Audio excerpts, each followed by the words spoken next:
Hello students. तो जैसा कि लास्ट टाइम अपन ने चुंबकीय क्षेत्र के बारे में पढ़ा था, ओरस्टेड का प्रयोग समझा था और ओरस्टेड के प्रयोग से हमने एक चुंबकीय प्रभाव को जाना, चुंबकीय क्षेत्र की परिभाषा हमने प्राप्त करी। फिर हमने ये देखा आगे वाले लेक्चर में कि किस तरीके से कोई चुंबकीय क्षेत्र में जब आवेश गतिशील होता है तो उस पर कोई बल उत्पन्न होता है जिसको हम चुंबकीय बल कहते हैं। ठीक है, उसका हमने सूत्र प्राप्त किया, हमने उसकी विशेष स्थितियाँ जानी कि कहाँ पर चुंबकीय बल अधिकतम होगा, कहाँ पर शून्य होगा। ठीक है, इस तरीके के कुछ स्थितियाँ हमने यहाँ पर प्राप्त करी। देखो, यहाँ पर चुंबकीय बल भी हम दो तरीके के चुंबकीय बल पढ़ने वाले हैं, ये ध्यान रखना। एक तो चुंबकीय क्षेत्र में कंफ्यूज नहीं होना है, कभी बार ये फॉर्मूले ही एग्जाम में पूछ लेते हैं कि आवेश गतिशील है इस चुंबकीय क्षेत्र में तो चुंबकीय बल का सूत्र लिखिए। ऐसे क्वेश्चन आए हुए हैं और बच्चे गलत कर जाते हैं। ठीक है, क्यों? क्योंकि आगे हम एक चुंबकीय बल और पढ़ने वाले हैं।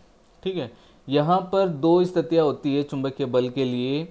एक, जब चुंबकीय क्षेत्र में आवेश गतिशील होता है तब हम चुंबकीय बल का सूत्र क्या लिखते हैं, जो कि मैंने पीछे अभी बताया था आपको। ठीक है, इसके अलावा जब कोई धारावाही चालक हो, धारावाही चालक का मतलब किसी चालक में अगर धारा प्रवाहित हो रही होती है और उसे यदि हम चुंबकीय क्षेत्र में रख देते हैं तब उस पर जो चुंबकीय बल लगता है वो जो आवेश वाले पर जो चुंबकीय बल प्राप्त होता है उससे कुछ अलग होता है। वहाँ पर जैसे आवेश वाले में हमने पढ़ा Q V B sine theta, यहाँ पर होता है bill sine theta, B I L sine theta, ऐसा कुछ होता है।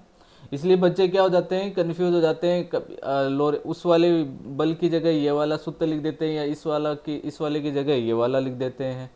ठीक है, तो इसमें आपको कन्फ्यूज नहीं होना है, इसको ध्यानपूर्वक समझना है। इनमें डिफरेंस जो इनका अंतर है उसको आपको क्लियर करना है, कॉन्सेप्ट को समझना है। अभी हम केवल आवेश के बारे में पढ़ेंगे, आवेश की गति के बारे में हम यहाँ पर पढ़ने वाले हैं।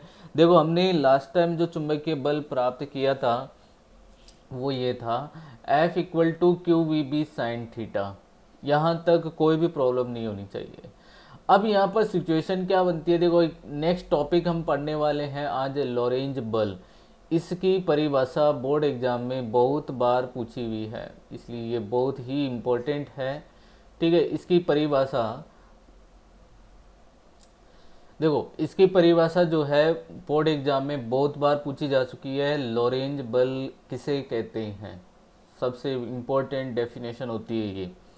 ठीक है, इसके अलावा लॉरेंज बल का सूत्र लिखिए। इस तरीके के बहुत सारे क्वेश्चन जो है वो बोर्ड एग्जाम में पूछे जा चुके हैं लॉरेंज बल से संबंधित, इसलिए इस डेफिनेशन को आपको इम्पोर्टेंट कर लेना है। जो आज हम पढ़ने वाले हैं बहुत ही सिंपल है, ये ध्यान रखना।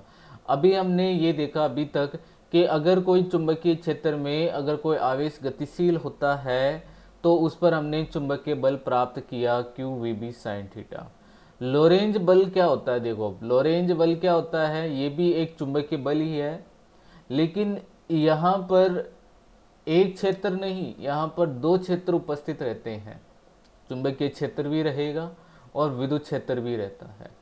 ठीक है, अगर कोई आवेश, यदि कोई आवेश चुंबकीय क्षेत्र और विद्युत क्षेत्र दोनों में ही गतिशील हो जाता है, यदि कोई आवेश विद्युत क्षेत्र में और चुंबकीय क्षेत्र में दोनों में गतिशील होता है, मान लीजिए जैसे यहाँ पर हम बात करते हैं, ये एक्स एक्सिस है इस तरीके से और ये वाई एक्सिस है, और ये एक्स एक्सिस पर हम मान लेते हैं कि इस तरफ कोई चुंबकीय क्षेत्र है बी, इस तरफ मानकर चलते हैं कि इधर है कोई विद्युत क्षेत्र ई।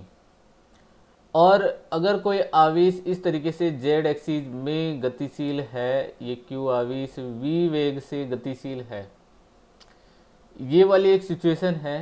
विद्युत क्षेत्र भी यहाँ उपस्थित है और चुंबकीय क्षेत्र भी यहाँ उपस्थित है। तो एक बात बताइए, विद्युत क्षेत्र के कारण भी इस पर एक बल लगेगा जिसको हम विद्युत बल कहेंगे, और चुंबकीय क्षेत्र की उपस्थिति के कारण भी इस पर एक बल लगेगा जिसको हम चुंबकीय बल कहते हैं। और दोनों बल एक साथ इस पर लग रहे हैं, अध्यारोपित हो रहे हैं, तो दोनों का ये जो सम्मिलित जो बल है, जो ये परिणामी बल इस पर जो लग रहा है, इसी बल को हम कहते हैं लोरेंज बल। बहुत ही सिंपल सी डेफिनेशन। आपको परिभाषा में क्या लिखना है, जब कोई आवेश विद्युत क्षेत्र एवं चुंबकीय क्षेत्र दोनों में गतिशील हो। देखिए अब मैं इसकी परिभाषा लिख देता हूं। जब कोई आवेश जब कोई आवेश विद्युत क्षेत्र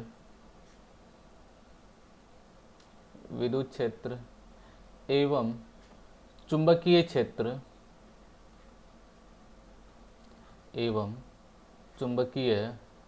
क्षेत्र बी दोनों में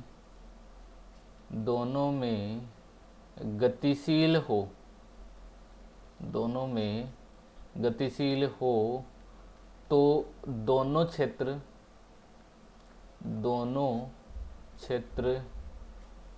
के कारण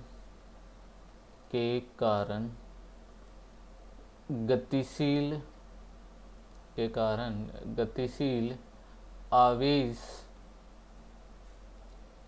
पर परिणामी बल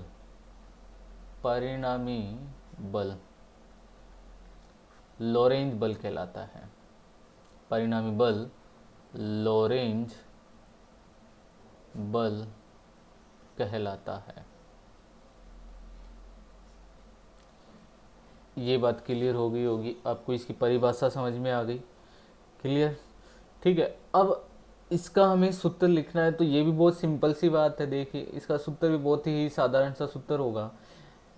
विद्युत क्षेत्र में अपन जानते हैं आवेश गतिशील हो या स्थिर हो, एक बल लगता है विद्युत बल, और वो होता है F=QE। विद्युत क्षेत्र के कारण गतिशील आवेश पर जो बल लगता है वो क्या होता है, F=QE। तो मैं एक बार इन बातों को लिख देता हूँ, ठीक है भाई। विद्युत क्षेत्र E के कारण गतिशील आवेश Q पर विद्युत बल भाई कौन सा बल लगेगा, विद्युत बल लगेगा। मैं इसको लिखता हूं बच्चों FE equal to QE vector newton. ये विद्युत बल इस पर लगेगा। ये बात क्लियर हो गई होगी आपको, ठीक है। अब आगे बढ़ते हैं। इसी तरीके से एक बल और लगेगा, ठीक है। चुंबकीय क्षेत्र में भी ये गतिशील है, तो हम लिखेंगे चुंबकीय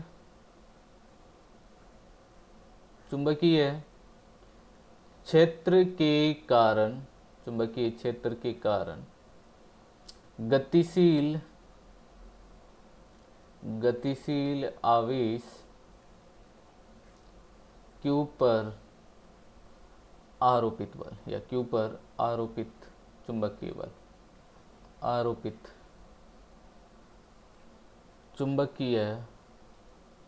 बल, इसको हम लिखेंगे FB, लिख देते हैं FB वेक्टर। अब बताओ इसमें ये किसके इक्वल होता है। हमने चुंबकीय बल पर पहले पढ़ा था कि अगर कोई आवेश चुंबकीय क्षेत्र में गतिशील होता है v वेग से, QVB sin थीटा। यहाँ पर मैंने वेक्टर लगाया हुआ है इसलिए मैं इसको लिखूंगा एक बार चलो QVB sin थीटा लिख देते हैं। तो FB वेक्टर इक्वल टू हम क्या लिख सकते हैं, Q bracket V vector cross B vector Newton. अब दोनों बल, विद्युत बल और चुंबकीय बल, दोनों बल अभी इस स्थिति में इस आवेश पर क्या हो रहे हैं, अध्यारोपित हो रहे हैं। तो परिणामी बल मतलब इनका ऐड कर देंगे तो हमें क्या मिल जाएगा, लोरेंज बल मिल जाएगा। क्लियर, आगे बढ़ते हैं, ठीक है। तो यहां पर हम लिखेंगे अतः, या यूं लिखेंगे चूंकि दोनों क्षेत्र की उपस्थिति में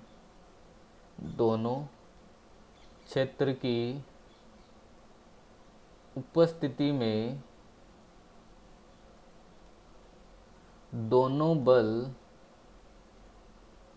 दोनों बल गतिशील आवेश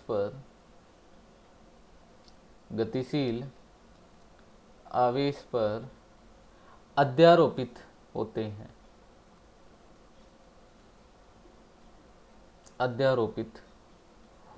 हैं। अतः आवेश पर परिणामी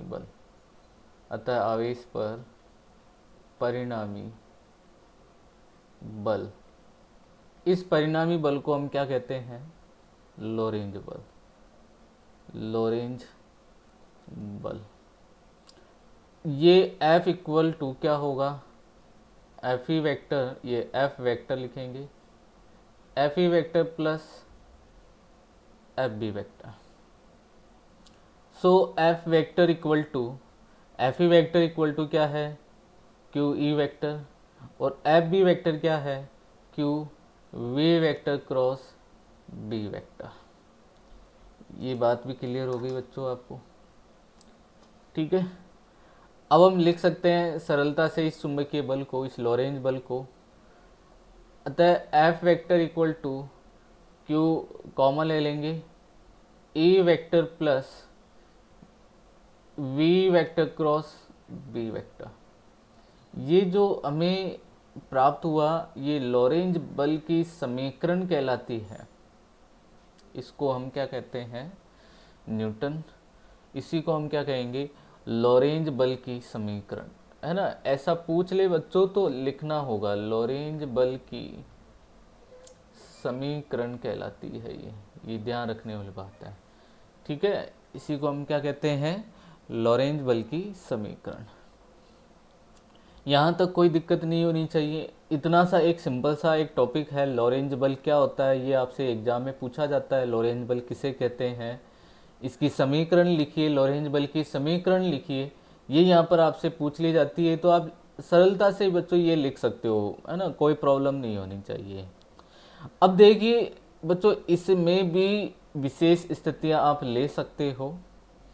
ठीक है भाई, जब ई वेक्टर नहीं हो, ठीक है, ई वेक्टर नहीं हो, तब आप लॉरेंज बल कैसे प्राप्त करते हो? ठीक है, ये सब बातें देखो, इस पर न्यूमेरिकल भी बनते हैं, बहुत सिंपल से न्यूमेरिकल भी बनते हैं। आप इजीली तरीके से आप इनको बच्चों हल कर सकते हो। कोई मतलब अगर आपको सदिश गुणनफल आता है, आपको कहीं पर भी कोई दिक्कत नहीं आने वाली है बच्चों। ठीक है, तो देखिए जैसे हम यहाँ पर बात करते हैं इसकी, कभी कभार क्या होता है कि लॉरेंज बल जो है इसको भी बोल देते हैं F equal to Q V B sine theta को। क्यों कहा उसको Q V B sine theta को लॉरेंज बल क्यों कहा? क्योंकि वहाँ पर क्या मान लेते हैं कि विद्युत क्षेत्र अनुपस्थित हो। ठीक है, तो अगर हम यहाँ पर लिखें, ये नोट करके आपको लिखना है, यदि विद्युत क्षेत्र अनुपस्थित हो, यदि विद्युत क्षेत्र अनुपस्थित हो, कोई भी बात नहीं करी जाए इसकी, है ना, विद्युत क्षेत्र की कोई बात नहीं करी जाए, विद्युत क्षेत्र अनुपस्थित हो, मतलब ई वेक्टर क्या हो, यहाँ पर जीरो हो, तो मैं क्या कहूँ? लॉरेंज बल। तब मैं लॉरेंज बल कहूँगा। तो बच्चों अब बताओ लॉरेंज बल क्या होगा? F vector equal to Q bracket V vector cross B vector.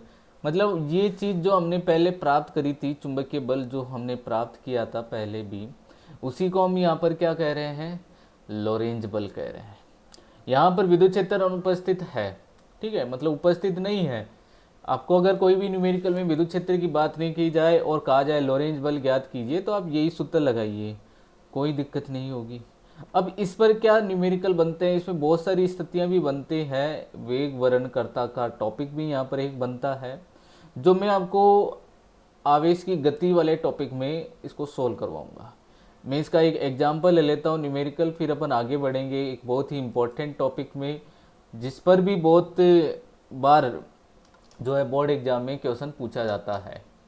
ठीक है, देखिए बच्चों, अब हम इस पर एक न्यूमेरिकल लेते हैं एग्जाम्पल।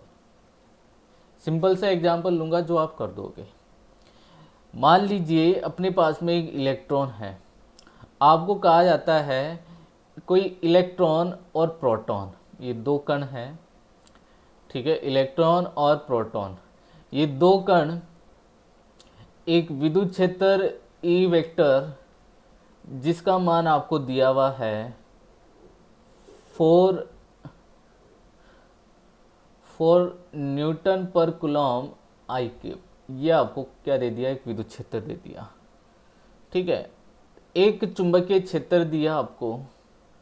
ठीक है, चुंबकीय क्षेत्र जो है वो दिया हुआ है आपको, सिंपल सा लेंगे 4 टेस्ला। इसको मैं दे देता हूँ जे कैप। और कहा जाता है कि ये दोनों कण जो है, दोनों कण ये कोई v वेग से गतिशील होते हैं 2 मीटर पर सेकंड के वेग से। ठीक है, और ये होते हैं के केप में, जेड अक्ष में ये गतिशील होते हैं। परिणामी बल इस पर ज्ञात कीजिए। इससे हमें जो बल प्राप्त होगा, जो भी परिणामी बल हमें प्राप्त होगा वो सदिश रूप में बच्चों प्राप्त हो जाएगा। देखिए, आपको सिंपल क्या करना है, सूत्र का उपयोग करोगे, Q E vector plus V vector cross B vector. अब देखिए यहाँ पर सबसे पहले हम इलेक्ट्रॉन के लिए बल ज्ञात करें। दो क्वेश्चन है बच्चों इसमें, इलेक्ट्रॉन के लिए और प्रोटॉन के लिए। ये सबसे पहले है इलेक्ट्रॉन के लिए। तो F vector equal to Q क्या होता है, नेगेटिव। यहाँ पर इलेक्ट्रॉन क्या है, नेगेटिव। यहाँ पर साइन लेंगे क्योंकि यहाँ पर प्रोटॉन भी, दोनों पर आवेश सेम ही होता है, इसलिए हम यहाँ पर इसको माइनस में लिखेंगे। 1.6 इंटू 10⁻⁻19। ई वेक्टर क्या है बच्चों, 4i कैप है, प्लस वी वेक्टर क्या है यहाँ पर 2k कैप है, बी वेक्टर क्या है यहाँ पर 4j कैप है। इस तरीके से अब बच्चों के कैप क्रॉस जे कैप ये क्या होता है, देखो जे कैप क्रॉस, देखिए जे कैप क्रॉस के कैप ये होता है आई कैप। तो बच्चों के कैप क्रॉस जे कैप क्या होगा, माइनस आई कैप। तो यहाँ पर क्या आ जाएगा, माइनस का चिन्ह आ जाएगा। So F vector equal to -1.6 into 10⁻⁻19 ये चल रहा होगा। 4i कैप ये हम लिखेंगे, यहाँ 4 दूनी 8 हो जाएगा, और ये माइनस आई कैप तो माइनस का 8 आई कैप। ये बात क्लियर हो गई। ठीक है, अब बच्चों एक बात बताइए, अब ये कितना आ गया, -4i कैप। तो F vector equal to -1.6 into 10⁻⁻19 -4i cap, minus minus हो जाएगा प्लस, तो 16 चौक 64 हो जाएगा, मतलब 6.4 इंटू 10⁻⁻19 न्यूटन होगा, लेकिन आई कैप में। ठीक है, प्लस आ गया, इसका मतलब ये प्लस के एक्स एक्स की ओर इस पर बल लग रहा है, प्लस के एक्स एक्सिस की ओर इस पर बल लगेगा। देखिए यहाँ पर है ना, ये बात इम्पोर्टेंट। देखो आप चेक करिए कहाँ पर क्या चीज़ चल रही थी और ये गया किस तरफ। देखिए यहाँ पर ई भी उपस्थित था, आई कैप। ठीक है, और ये है इस तरफ जे कैप के कैप। फाइनली जब ये इस तरीके से गतिशील था तो आवेश इस वाली दिशा में चला गया, विद्युत क्षेत्र की दिशा में ही जा रहा है। ये इलेक्ट्रॉन चुंबकीय क्षेत्र की दिशा में गतिशील नहीं है। क्लियर बच्चों ये वाला पॉइंट। ठीक है,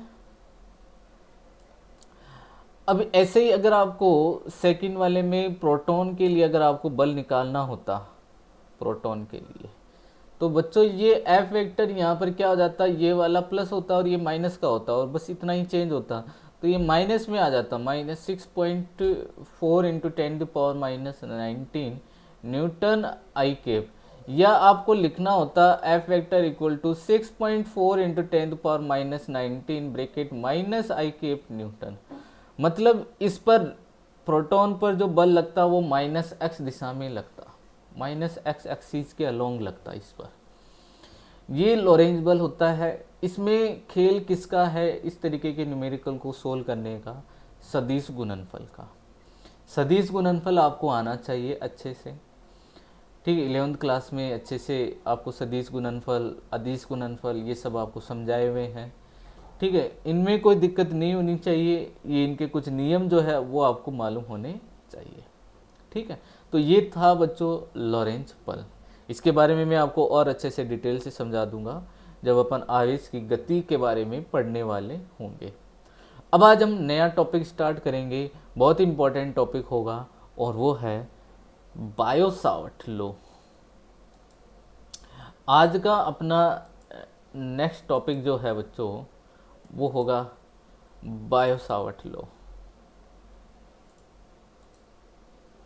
ठीक है बच्चों, ठीक है, मैं इसको चेंज कर देता हूँ। ये आज का टॉपिक होगा बायो-सावर्ट लॉ। ठीक है, तो आज हम पढ़ने वाले हैं बहुत ही इम्पोर्टेंट टॉपिक, और वो है बायो-सावर्ट लॉ। बायो-सावर्ट का नियम, बायो-सावर्ट का नियम। बच्चों ये नियम जो है ना, ये नियम बिल्कुल कूलाम के नियम जैसा है। कूलाम का जो नियम पढ़ा आपने फर्स्ट चैप्टर में, ठीक है, फिजिक्स का पहला नियम ही क्या पढ़ा था आपने, कूलाम का नियम पढ़ा था, और बिल्कुल वैसा का वैसा ये नियम है। ठीक है, वो विद्युत क्षेत्र के लिए, चुंबकीय क्षेत्र, विद्युत क्षेत्र के लिए वो नियम दिया गया, यहाँ पर ये चुंबकीय क्षेत्र के लिए नियम दिया बायो-सावर्ट ने।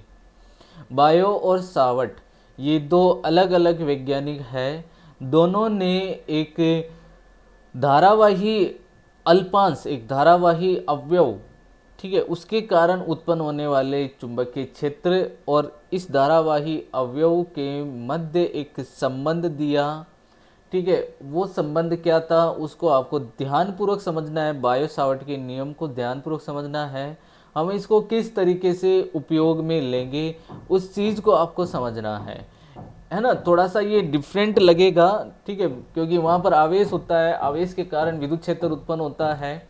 ठीक है, KQ/R², जो कि ये कूलाम का नियम ही है। ऐसे नहीं कि सर आपने तो विद्युत बल के लिए कूलाम का नियम बताया। ठीक है, कूलाम का नियम विद्युत क्षेत्र और विद्युत बल दोनों के लिए होता है, ये ध्यान रखने वाली बात है। देखिए, बायो-सावर्ट ने एक ऐसी स्थिति ली जिसके लिए आप सरलता से चुंबकीय क्षेत्र प्राप्त कर सकते हो।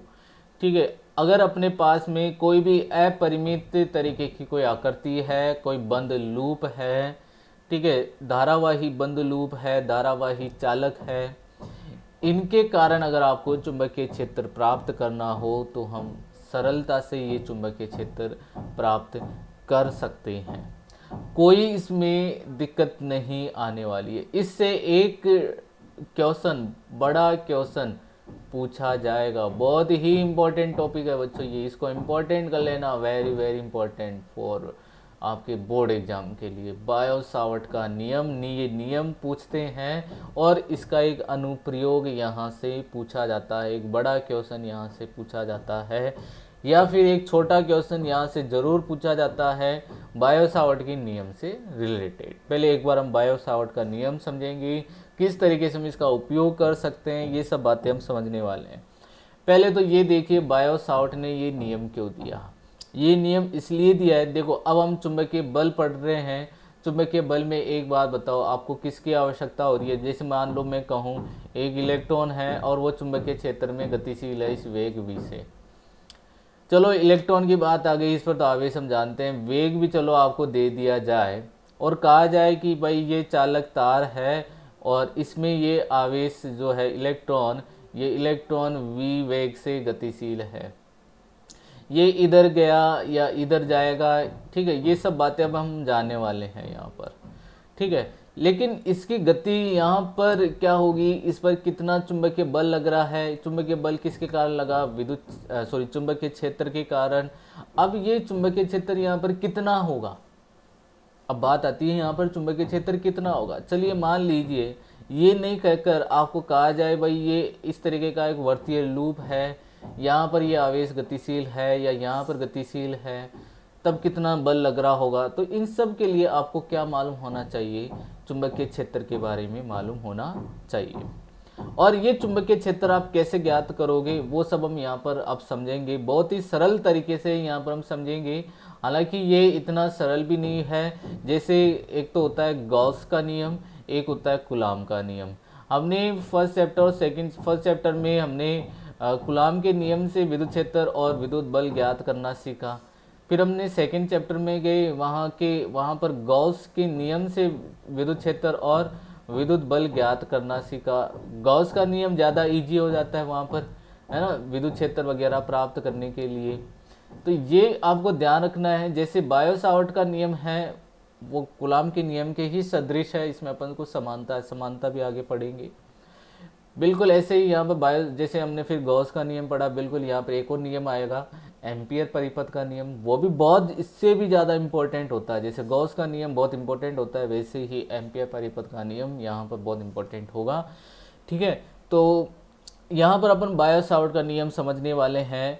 ठीक है, चुंबकीय क्षेत्र कैसे ज्ञात करते हैं। मान लीजिए अपने पास में ये एक ऐसा कोई चालक है, इसको हम बोलेंगे धारावाही चालक। इसको हम क्या कहेंगे, धारावाही चालक हम कहेंगे। मान लीजिए इसमें बच्चों धारा आई प्रवाहित हो रही है, ठीक है, और इससे यहाँ अपना कोई ऑब्जर्वेशन पॉइंट है, प्रेक्षण बिंदु है P, जिसकी यहाँ से बच्चों दूरी जो है वो है R। यहाँ पर अगर आपको कहा जाए कि इसके लिए आप चुंबकीय क्षेत्र इस P बिंदु पर प्राप्त करिए, थोड़ा सा आपके लिए कॉम्प्लिकेट हो जाता है, कठिन हो जाता है। बायो सावर्ट क्या कहते हैं कि अगर ऐसा कोई धारावाही चालक हो और इस तरीके की आपको कहीं पर चुंबकीय क्षेत्र प्राप्त करना हो, या कोई वर्तीय लूप हो, वर्तीय धारावाही चालक हो, फिर उसके लिए चुंबकीय क्षेत्र प्राप्त करना हो, कुछ नहीं करना, आपको एक अवयव मानना है, आपको एक छोटा सा अवयव लेना है।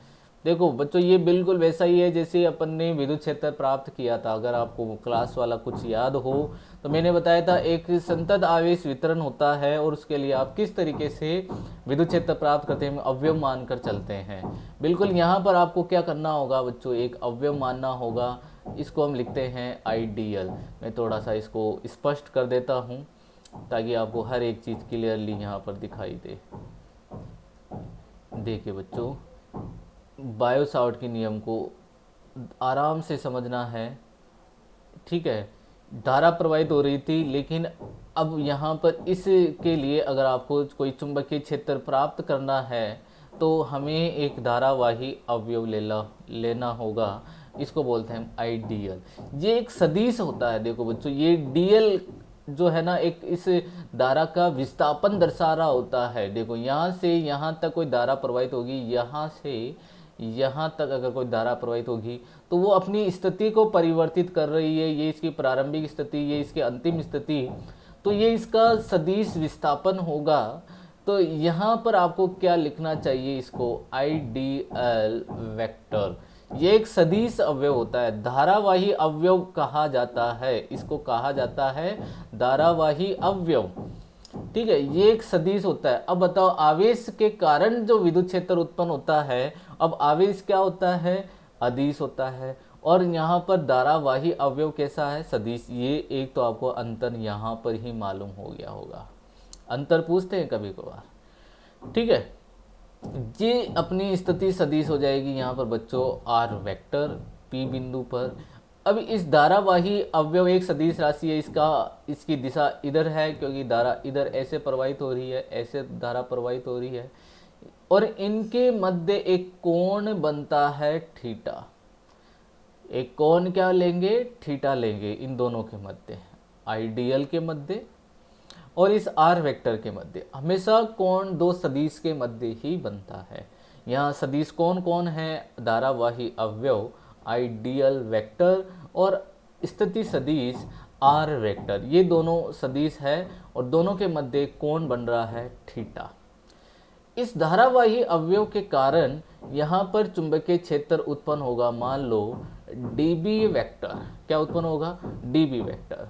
अब आप यहाँ पर दिशा बताओ इस जगह P बिंदु पर इस dB वेक्टर की, तो सिंपली आपको दाहिने हाथ के अंगूठे की नियम का उपयोग करना है। अंगूठा इसमें चालक में ऊपर की ओर रहना चाहिए और ये दाईं तरफ वाला जो पार्ट है इधर ये अंगुलियां घूमती हुई अंदर प्रवेश करेगी। तो इसका मतलब यहाँ जो चुंबकीय क्षेत्र होगा वो अंदर प्रवेश कर रहा है, इसलिए यहाँ पर आप चिन्ह उपयोग करोगे क्रॉस, ये वाला चिन्ह आप उपयोग करोगे। ठीक है, बहुत ही सिंपल सा है। तो आप यहाँ पर कह सकते हो कि बायो और सावर्ट ने जो धारावाही अवयव है उसके कारण जो चुंबकीय क्षेत्र उत्पन्न होता है वो धारावाही अवयव के मध्य एक संबंध दिया। क्लियर यहाँ तक? या धारा के मध्य एक संबंध दिया। ठीक है, और वो संबंध क्या था? ठीक है, आपको पहले क्या लिखना चाहिए यहाँ पर, बायो सावर्ट ने धारावाही चालक के कारण उत्पन्न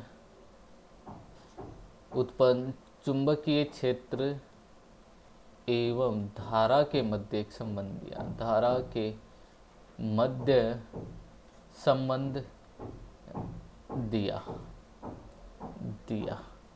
जो कि निम्न प्रकार है। बहुत ही सिंपल है। देखो मैं आपको थोड़ा सा विद्युत क्षेत्र के अकॉर्डिंग कूलाम के नियम, देखो ऐसा मत सोचना बच्चों कि कूलाम का नियम जैसे ये होता है, यही होता है हमेशा कूलाम का नियम। ये विद्युत बल के लिए दिया गया था कूलाम का नियम, जबकि कूलाम का नियम ये भी होता है बच्चों, ये भी ध्यान रखना, ये भी कूलाम का नियम ही है। ठीक है, ये विद्युत क्षेत्र है। विद्युत क्षेत्र जो है उसके विद्युत क्षेत्र किसके, स्रोत आवेश का जो परिमाण है उसके समानुपाती तथा स्रोत आवेश की और प्रेक्षण बिंदु के मध्य की दूरी के वर्ग के व्युत्क्रमानुपाती होता है। ठीक है, ये भी कूलाम का नियम ही है। ठीक है, अब अपन इस नियम के अकॉर्डिंग यहाँ पर बायो सावर्ट का नियम मैं यहाँ पर लिखने वाला हूँ। देखो यहाँ पर इस धारावाही अवयव के कारण क्या उत्पन्न हुआ, ये चुंबकीय क्षेत्र।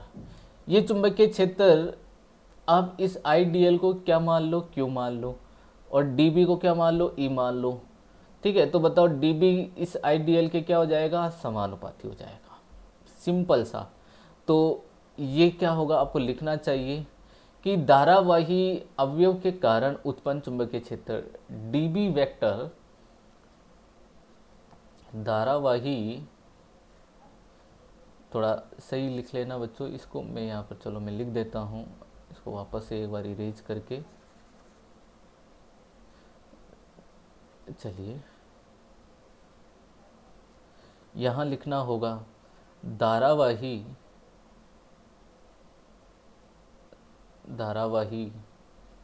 अवयव के कारण उत्पन्न चुंबकीय क्षेत्र dB धारावाही अवयव के समानुपाती होता है। उत्पन्न चुंबकीय क्षेत्र dB उस धारावाही अवयव के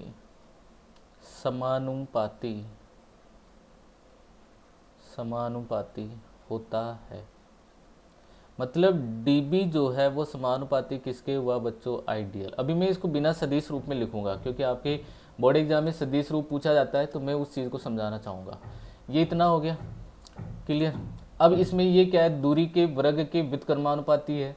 तो यहाँ पर ये दूरी इस धारावाही अवयव से ये स्थिति सदिश जो है इसके वर्ग के ये क्या होगा, व्युत्क्रमानुपाती होगा। तो आपको अब लिखना चाहिए सेकंड, है ना, चुंबकीय क्षेत्र dB, आपको लिखना है चुंबकीय क्षेत्र dB धारावाही अवयव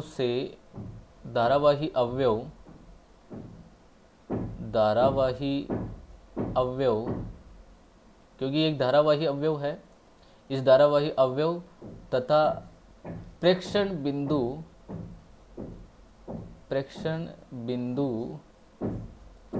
के मध्य की दूरी के वर्ग के व्युत्क्रमानुपाती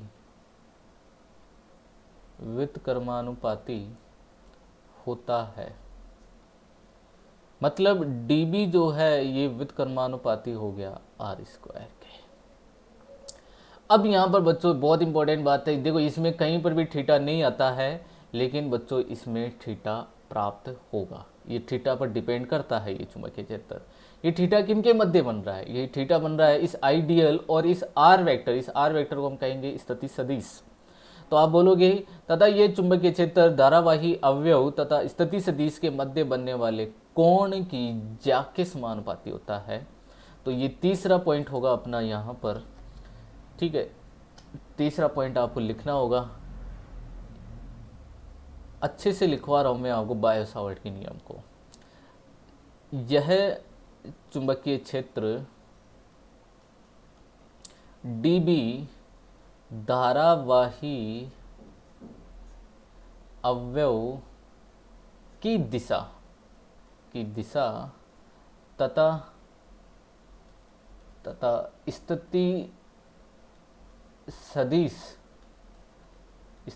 सदिश आप यहाँ पर लिख सकते हो भले ही आइडियल वेक्टर, और स्थिति सदिश मतलब आर वेक्टर के मध्य बनने वाले कोण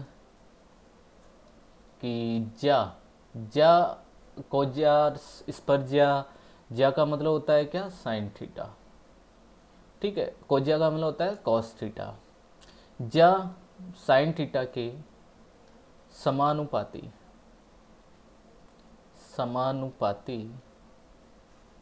होता है।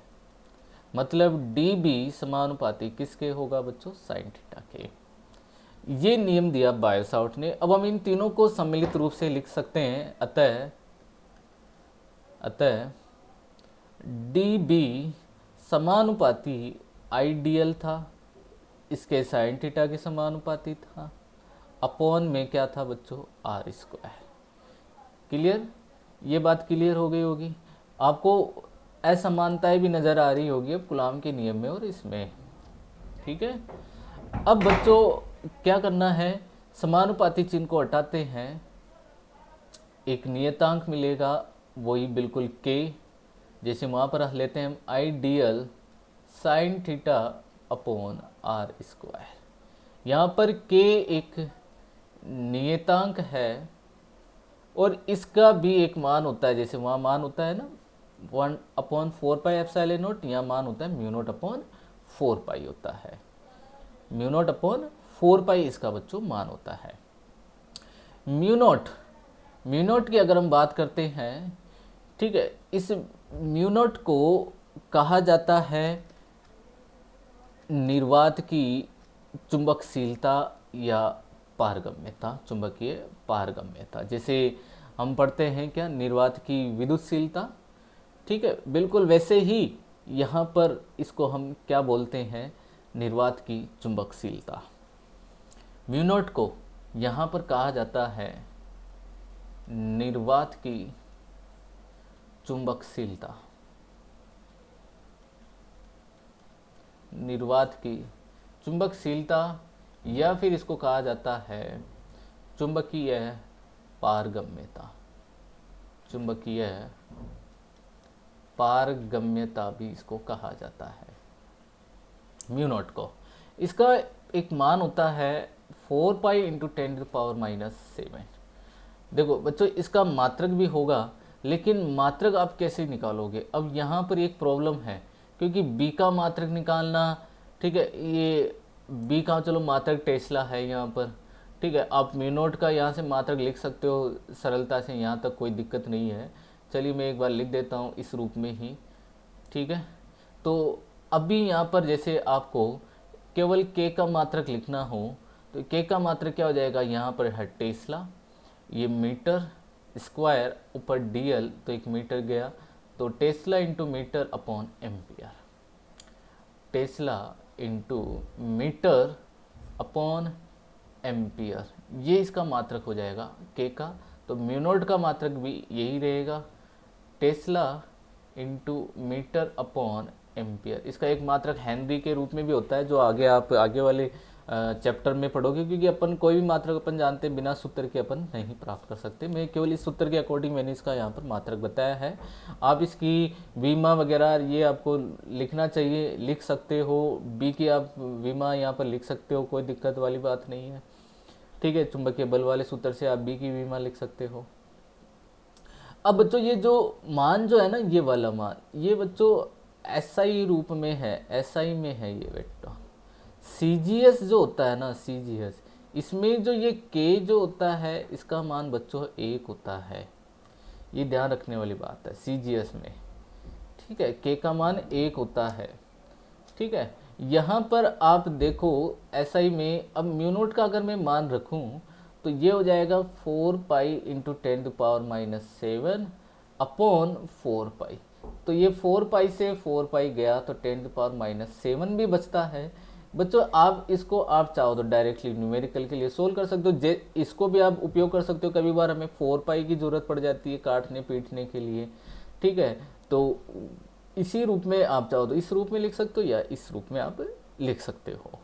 ठीक है, तो यहाँ पर हम बायोसावर्ट को क्या लिखेंगे, बायोसावर्ट के नियम को, अतः डी बी ये क्या हो जाएगा, mu naught I D L sine theta upon 4 pi R square. ये बायोसावर्ट का नियम का सूत्र होता है, टेस्ला। क्लियर यहाँ तक? जैसे कूलॉम का नियम होता है ना बच्चों, ठीक है, बिल्कुल ऐसे ही बायोसावर्ट का नियम का हमने ये सूत्र प्राप्त कर लिया। यहाँ तक कोई दिक्कत नहीं होनी चाहिए। आंकिक प्रश्न के लिए देखो, अगर आपको आंकिक प्रश्न के लिए अगर लिखना हो बच्चों, ठीक है, न्यूमेरिकल के लिए, तो डीबी आप लिख सकते हो, क्योंकि म्यू नॉट अपॉन 4 पाई जो है हमने सोल्व किया तो कितना आ गया था, 10⁻⁷ I D L sine theta upon R square. ये भी आप यहाँ पर यूज कर सकते हो आंकिक क्वेश्चनों के लिए। आगे बढ़ते हैं। बोर्ड एग्जाम में इससे एक बार क्वेश्चन पूछा गया था कि, एक बार नहीं 2-3 बार ये क्वेश्चन पूछा जा चुका है कि बायोसावर्ट के नियम को सदिश रूप में लिखिए, है ना। बहुत ही इम्पोर्टेंट है ये, बोर्ड एग्जाम में पूछा जा चुका है। मैं लिख देता हूँ कि बायोसावर्ट के नियम का सदिश रूप, बायोसावर्ट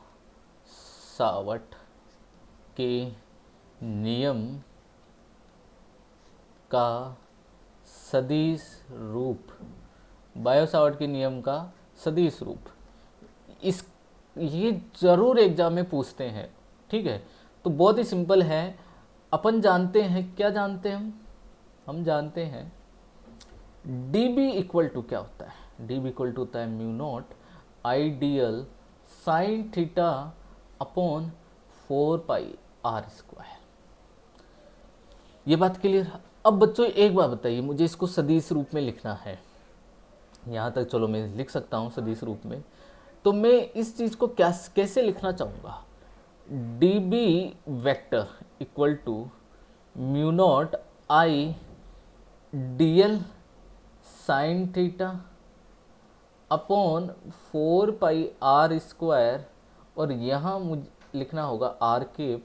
तो इस जगह मैं क्या कर दूंगा, मॉड में आर वेक्टर स्क्वायर। ये बात समझ में आ गई आपको,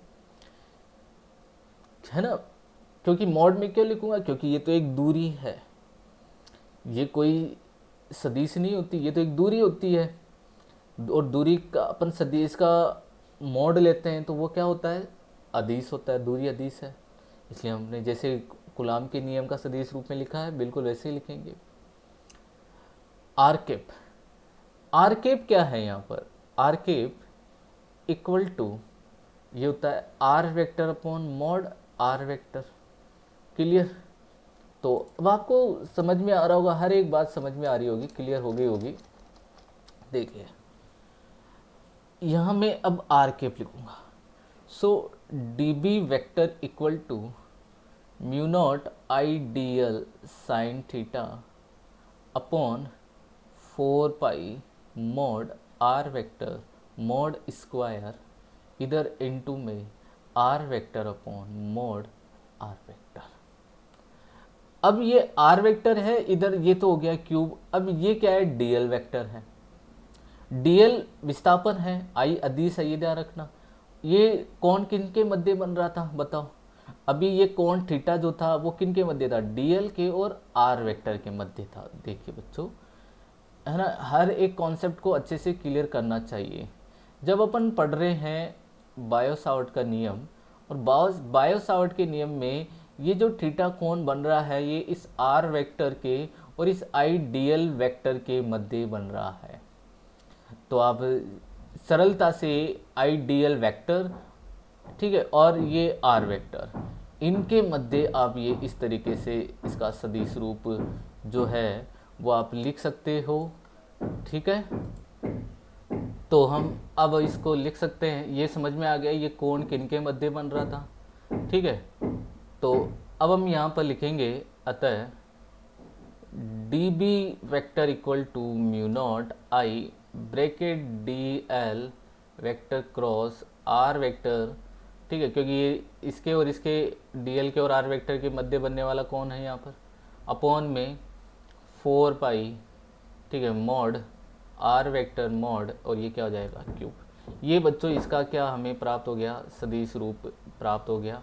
ठीक है, ये आपको नोट कर लेना है। और ये सूत्र यहाँ पर बोर्ड एग्जाम में पूछा जाता है, ये ही पूछा जाता है कि बायो सावर्ट के नियम का सदिश रूप जो है वो लिखिए। ठीक है, तो सदिश रूप आपको समझ में आ गया होगा, कोई यहाँ पर दिक्कत नहीं होनी चाहिए।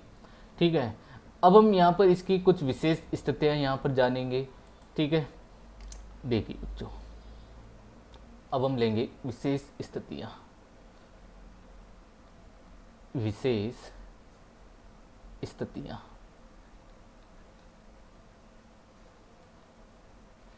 देखिए कुछ नहीं, अब आपको विशेष स्थितियों से पहले एक बार चुंबकीय क्षेत्र को लिख लेना चाहिए। डी बी इक्वल टू क्या होता है बच्चों, mu naught I D L sine theta upon 4 pi R square होता है। ठीक है, ये होता है पहली स्थिति। पहली स्थिति कि अगर जैसे मान लो अपने पास में एक धारावाही चालक है, ऐसा ये धारा ऐसे प्रवाहित हो रही है, और प्रेक्षण बिंदु में यहाँ पर लेता हूँ पी। पी क्या है यहाँ पर, प्रेक्षण बिंदु है। तो ये धारावाही अवयव है, मान लीजिए आई डी एल, और ये इसके केंद्र से दूरी मान लो जैसे ये आर है। तो आर वेक्टर और आई डी एल के मध्य कितना कोण बन रहा होगा, 0 डिग्री। तो ऐसी स्थिति में यहाँ पर आप चुंबकीय क्षेत्र का मान बताओ तो कितना आएगा, 0। ठीक है, कहने का मतलब ये है, आप इसको ऐसे समझिए, जब आई डी एल वेक्टर, ठीक है, ये एक दूसरे के क्या हो बच्चों, समांतर हो, कौन, आर वेक्टर, तब क्या होगा, तब थीटा 0 डिग्री होगा, साइन 0 डिग्री क्या होगा बच्चों, 0। तो चुंबकीय क्षेत्र डी बी बी क्या होगा यहाँ पर, 0। ये क्लियर हो गया।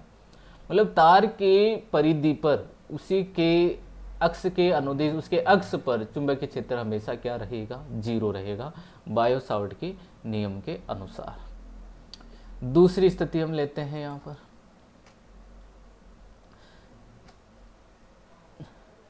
दूसरी स्थिति क्या है, मान लीजिए कि चालक तार अपने पास में है, वही सीधा चालक तार है।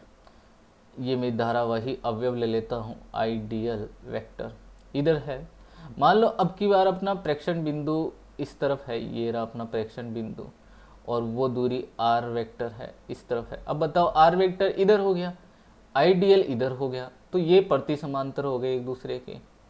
तो जब आई डी एल वेक्टर ये प्रति समांतर हो एक दूसरे के, तो क्या होगा, थीटा 180 डिग्री हो जाएगा। और अपन जानते हैं साइन 180 डिग्री का मान क्या होता है, 0। अतः यहाँ पर डी बी भी क्या होगा फिर, 0। इस स्थिति में भी चुंबकीय क्षेत्र क्या आना है, 0 प्राप्त होगा। तीसरी स्थिति क्या होगी कि चालक है, धारावाही अवयव है, आइडियल वेक्टर, प्रेक्षण बिंदु यहाँ पर है, ये P है और ये अपनी क्या है, R वेक्टर है। अब यहाँ पर कोण कितना बन रहा है बच्चों, 90 डिग्री। तो यहाँ पर बोलेंगे जब आइडियल वेक्टर ये लंबवत हो किसके बच्चों, R वेक्टर के, तो क्या होगा, थीटा 90 डिग्री होगा। तो साइन 90 डिग्री का मान क्या होगा, 1 होगा। और ऐसी स्थिति में ये जो चुंबकीय क्षेत्र हमें प्राप्त होगा वो अधिकतम चुंबकीय क्षेत्र प्राप्त हो जाएगा। मतलब D B equal to mu naught I D L sine 90 degree upon लिखें 4 पाई आर स्क्वायर। तो बच्चों डी बी यहाँ पर मैक्सिमम मिलेगा, mu naught I D L upon 4 pi R square. ये बातें क्लियर हो गई होगी। विशेष स्थितियाँ ये सब आप कर सकते हो क्योंकि ऐसी विशेष स्थितियाँ हमने बहुत बार सीखी हुई है, ठीक है, विद्युत क्षेत्र वाले टॉपिक्स में भी, ठीक है। तो अब हम यहाँ पर इसी का नेक्स्ट पॉइंट लेंगे ताकि एक बार बायो सावर्ट के नियम को आज कंप्लीट कर दूँ, ठीक है। और फिर उसके बाद में हम पढ़ेंगे कुछ इसके अनुप्रयोग बहुत इंपॉर्टेंट और न्यूमेरिकल्स यहाँ पर हम सोल्व करेंगे बायो सावर्ट के नियम से रिलेटेड, ठीक है। यहाँ पर बात आती है अब कूलाम के नियम में और बायो सावर्ट के नियम में समानता व असमानता की, ठीक है। तो हम लिखेंगे कि टॉपिक क्या होगा अपना, अब बायो सावर्ट के नियम व कूलाम के नियम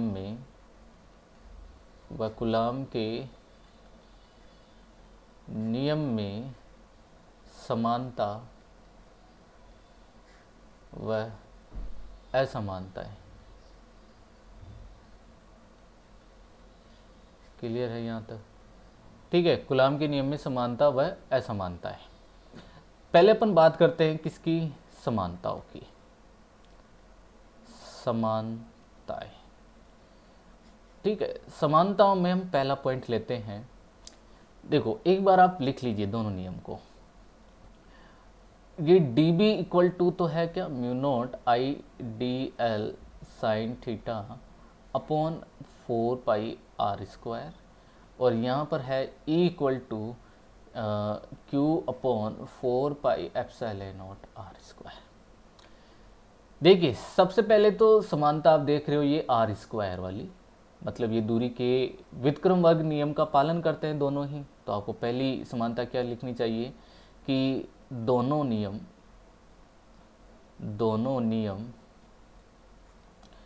दूरी के व्युत्क्रम वर्ग नियम का पालन करते हैं। दूसरी इसमें समानता क्या होती है कि ये दोनों ही जो है विद्युत क्षेत्र और चुंबकीय क्षेत्र दोनों ही सदिश रूप में होता है। चलो इसको बात को तो छोड़िए, अब यहाँ पर हम ये समानता बता सकते हैं कि दोनों ही अध्यारोपण के सिद्धांत का पालन भी करते हैं। दोनों अध्यारोपण,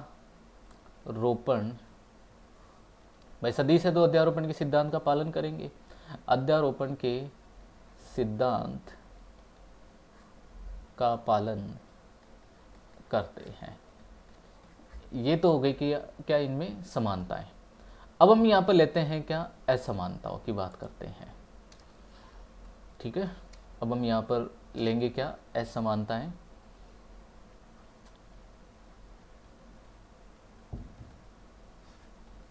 असमानताओं में हम फर्स्ट पॉइंट यहाँ पर लेंगे क्या, देखो एक बार सबसे पहले मैं यहाँ पर इसको काट देता हूँ और एक बार वापस से लिख देते हैं। D B equal to mu naught ideal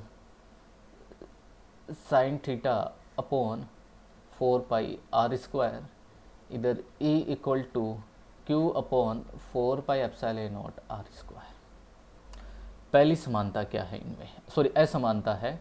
देखो सबसे मुख्य असमानता है कि जो इसमें चुंबकीय क्षेत्र का जो स्रोत है आइडियल, ये एक सदिश है, जबकि यहाँ विद्युत क्षेत्र का जो स्रोत है आवेश, ये एक अदिश है। पहली असमानता आपको क्या लिखनी चाहिए कि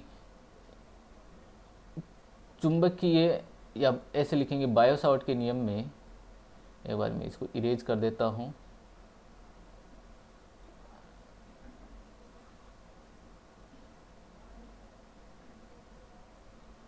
यहाँ पर हम क्या लिखेंगे, बायो सावर्ट के नियम में चुंबकीय क्षेत्र का स्रोत, चुंबकीय क्षेत्र का स्रोत कौन है, आइडियल। आइडियल एक सदिश राशि है, सदिश राशि है, जबकि कूलॉम के नियम में विद्युत क्षेत्र का स्रोत, ठीक है, क्यू, स्रोत कौन है, आवेश, अदिश राशि है। ये एक क्या हो गई, यहाँ पर असमानता हो जाएगी। ये बात भी क्लियर हो गई बच्चों, ठीक है। अब हम लेंगे यहाँ पर दूसरी असमानता। दूसरी असमानता क्या है, एक बार मैं थोड़ा सा यहाँ पर इसकी मार्कर की साइज जो है वो कम कर देता हूँ ताकि यहाँ पर ज़्यादा लिख सकें। दूसरी असमानता यहाँ पर क्या है कि बताओ, विद्युत क्षेत्र वाले में कोई कोण आ रहा है, थीटा नहीं आ रहा, और उस वाले में थीटा आ रहा है। तो आप लिखोगे कि कूलॉम के नियम में, कूलॉम के नियम में विद्युत क्षेत्र किसी कोण मतलब थीटा पर निर्भर नहीं करता है, जबकि डीबी वेक्टर आइडियल वेक्टर व आर वेक्टर के मध्य के कोण पर निर्भर करता है। ये एक इसमें क्या हो गई, असमानता हो गई। तो ये तो दो इसकी असमानता और दो हमने क्या यहाँ पर कर ली, समानता यहाँ पर कर ली। ये हमने पढ़ा बायो सावर्ट का नियम। बायो सावर्ट के नियम का हम उपयोग करेंगे आगे कि किस तरीके से हम इसके द्वारा चुंबकीय क्षेत्र प्राप्त कर सकते हैं। एक सीधे धारावाही चालक तार के लिए, एक लूप के लिए, वर्गाकार लूप के लिए, वर्ताकार लूप के लिए कैसे हम यहाँ पर चुंबकीय क्षेत्र प्राप्त करेंगे, ये सब हम जानेंगे अब कल के लेक्चर में। ठीक है, तो आज के लिए बच्चों इतना ही। Thank you.